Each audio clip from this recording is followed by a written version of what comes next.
Assalamualaikum dan salam Malaysia Madani. Saya Maizan Nurhani binti Lasom, wartawan cilik Bara TV. Hari ini saya bersama murid tahun 6 SK Abu Bakar Muntakab dalam lawatan ke Putrajaya dan Kuala Lumpur. Banyak tempat menarik menanti kami. Jom ikut sama.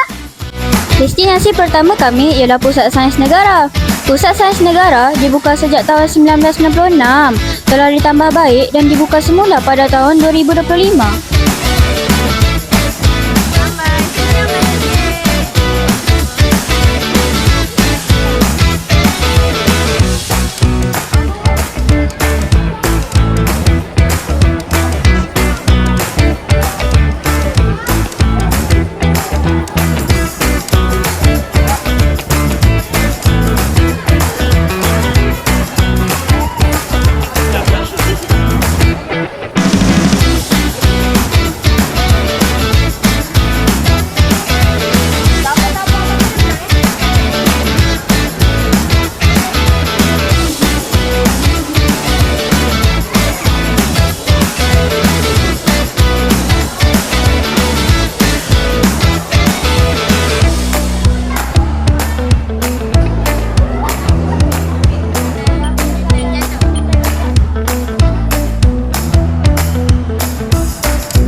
Saya sekarang berada di Pusat Sains Negara. Dalam ni sangat menarik sebab kami boleh cuba sendiri aktiviti sains dan belajar dengan cara yang seronok. Di sini, kami belajar tentang sains dengan cara yang menyeronokkan. Ada pelbagai eksperimen, ilusi dan ruang pameran yang interaktif.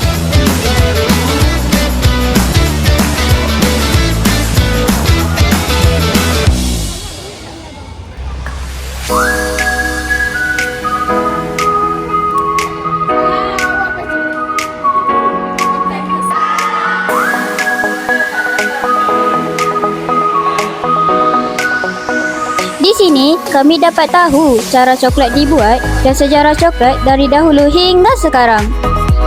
Muzium ini dimiliki oleh DR Group, pengeluar coklat tempatan terkenal seperti Vidani dan Dyson.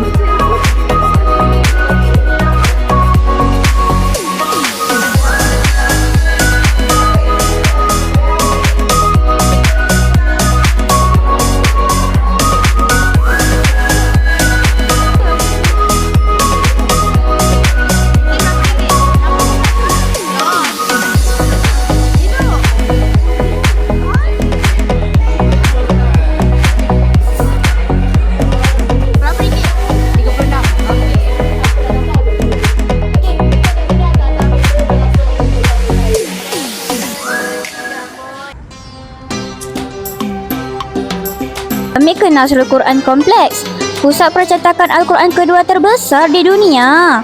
Kami dapat lihat bagaimana Al-Quran dicetak dengan teliti dan dihiasi indah.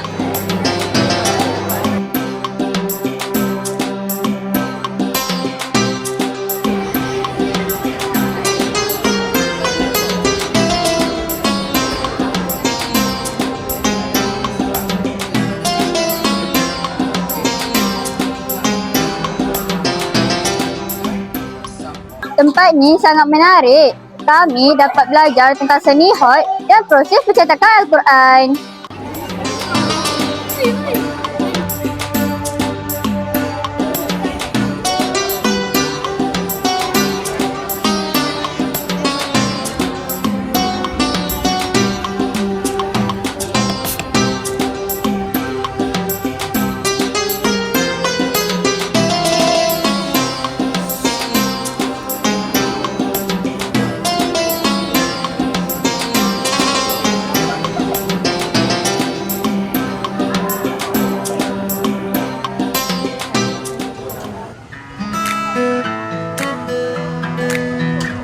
Selepas itu, kami singgah di Masjid Putra, mercu tanda utama Putrajaya yang berwarna merah jambu dan terletak di tepi tasik. Masjid ni sangat cantik dan besar. Kami sempat solat di dalamnya. Dan lepas ni, kami nak gambar ramai-ramai di luar.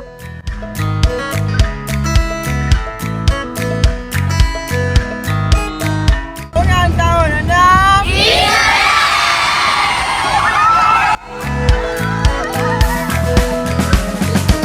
Sekian sahaja untuk hari ini. Saya Maizah Nurhani binti Lasom, wartawan cilik Bara TV. Jumpa lagi dalam liputan seterusnya. Bye!